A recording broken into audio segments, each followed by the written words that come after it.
Good afternoon, everyone. Thank you for joining me. It is 3:15 p.m. Friday, Australian Eastern Standard Time, and today I will be talking about the helicopter crash that occurred. There were 3 helicopters that were flying over the east mountainous range of Iran when one of them crashed, having the president of Iran, Ebrahim Raisi, and the foreign minister of Iran, Hussein Amirabdollahian, were on the helicopter that crashed,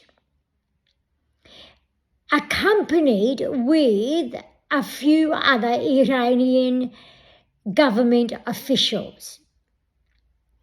Now, this is a very interesting factor.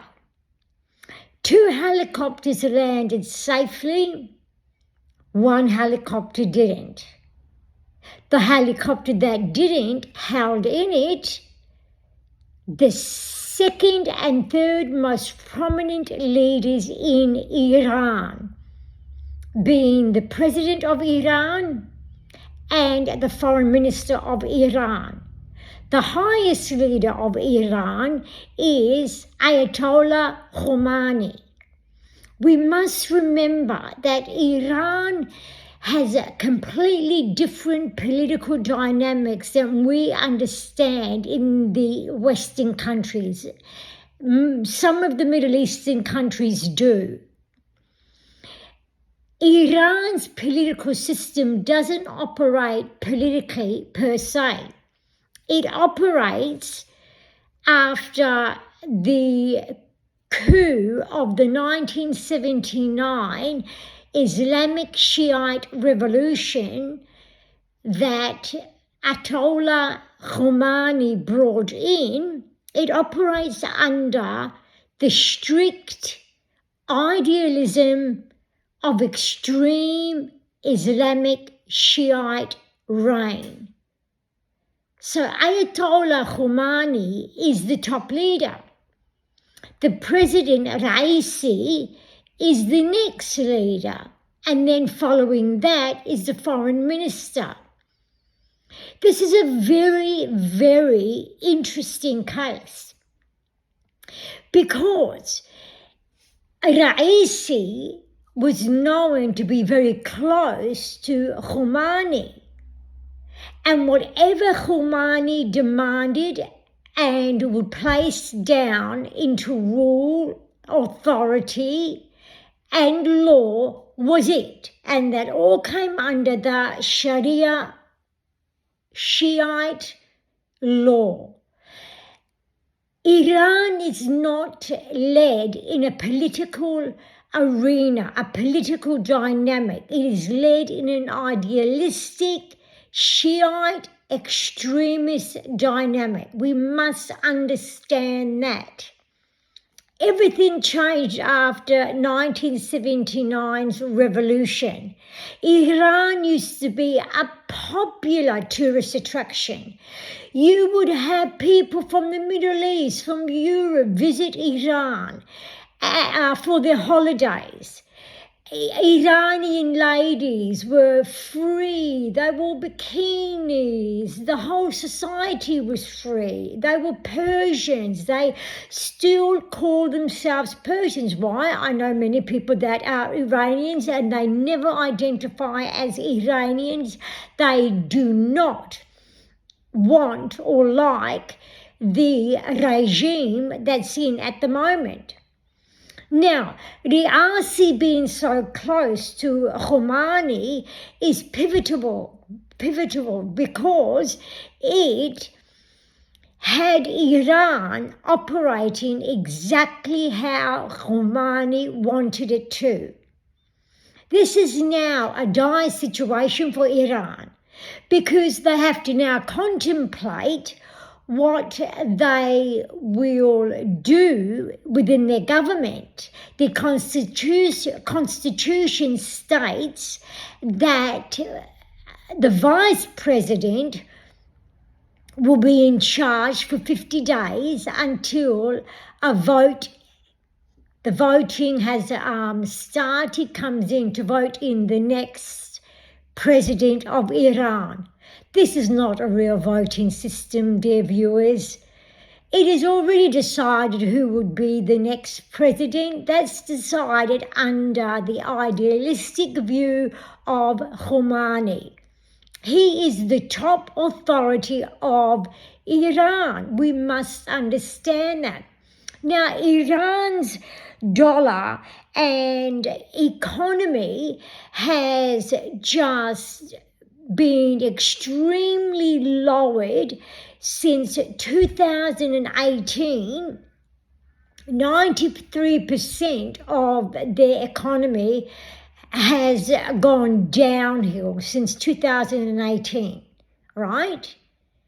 Yes, they have nuclear weapons. Yes, Khomeini is the third richest man probably in the world. Oh yes, a religious leader.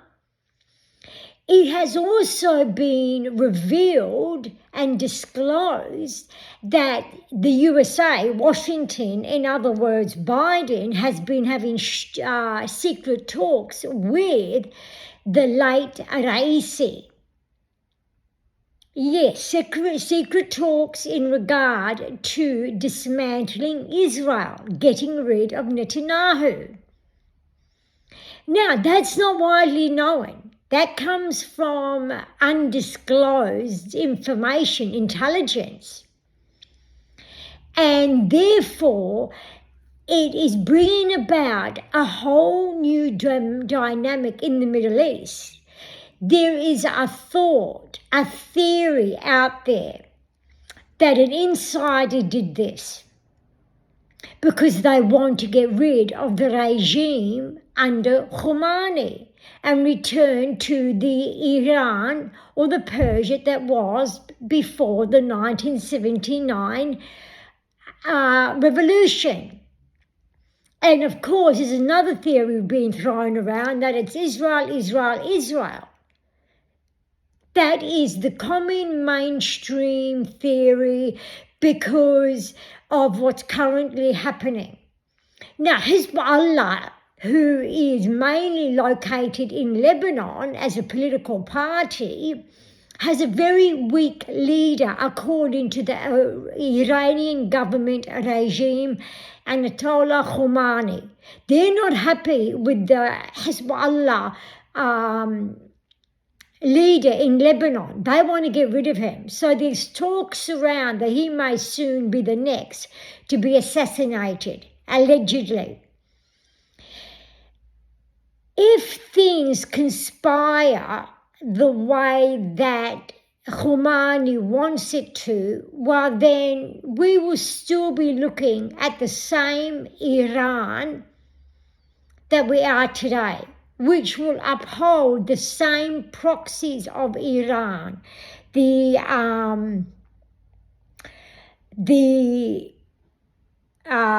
Who are they? Hamas is a proxy of Iran. Hezbollah is a proxy of Iran. The Houthis are the proxy in Yemen of Iran and other Shiite groups.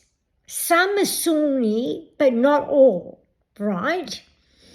Therefore, this can either go one of two ways. It could bring an explosion of dynamics religiously / or politically, however way they're going to play it in the Middle East, which will interfere with trade, which will interfere with the Western nations that trade in the Middle East, our agriculture, our meat industry, and so forth. There are quite a few dynamics that rest in this, but do ask yourselves. Let's get a bit thought-provoked in all of this and ask yourselves, dear people, who wanted the President Raisi and his foreign minister dead? You see, the foreign minister, Hussein, he was merely involved in Middle Eastern foreign affairs and African foreign affairs as well. That was his main involvement, was Middle Eastern and African affairs. It's Raisi that was prominently required for Ayatollah Khomeini. He was the President Raisi. He was the prominent person in this leadership, starting with Khomeini, Raisi, and Amirabdollahian. Therefore, it's really now important to watch and see who's going to be appointed, because Iran is not focused on a governmental constitution. It is focused and it is ruled by, and its dynamics all revolve around Khomeini and his extremist Sharia, Shiite, Islamic religion. That's how this country is run. He will be searching for someone who will come alongside him. Now, it has been said also by secret intel that it is someone in the Khomeini's family that actually did it. Yes, that is a very interesting area to look in, because they want to get rid of the Khomeini regime and want to return to pre-1979. Personally, knowing the Middle East, knowing the dynamics, I don't think that will happen. I don't think there will be a previous 1979, because that will cause such disarray, but happiness and joy in the Middle East, but it will cause such disarray to the Islamic extremist Shiite religion that Iran is prominently ruled by. They don't go by governmental politics. They go by the idealistic religious dynamics. I actually personally think, after doing a bit of research myself of some Egyptian reporters and other Middle Eastern writers, that it is an insider. I believe it's a Khomeini insider. Time will tell. It's going to be very interesting to know what will occur in 50 days' time. Who will be the next president of Iran?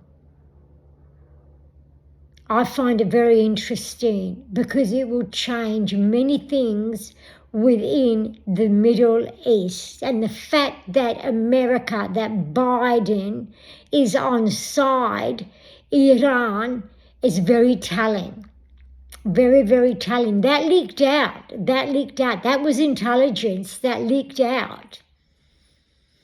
While he's pretending to be on the side of Israel and pretending to appease and come alongside them by giving them military help, by giving them military equipment, he is in secret having secret talks with Khomeini and the late Raisi. So let's just see what happens. That's what I wanted to bring you today. Stay alert. Keep watch. This will affect the Western countries of the world. This is a worldwide thing. We now live in a global, dynamic world. There's no such thing as, each sovereign nation, dear people. That is just an absolute, I don't want to say hoax, but it is not real. We are in a global world since 9/11. And even before that, Kennedy tried to stop it, but he didn't. They assassinated him as well. His own people, and I won't say who because I'll be cut off YouTube, and I have to be very careful with the names and the words and the languages that I use. Therefore, I share with you, keep a watch. It's going to be very interesting in the next 50 days to verify and to see and to witness who will be the next president of Iran and what will the next president of Iran do, and how would that affect the Middle East and the world as a whole, including Australia, our trade. Until the next time, thank you for joining me. Take care. Au revoir.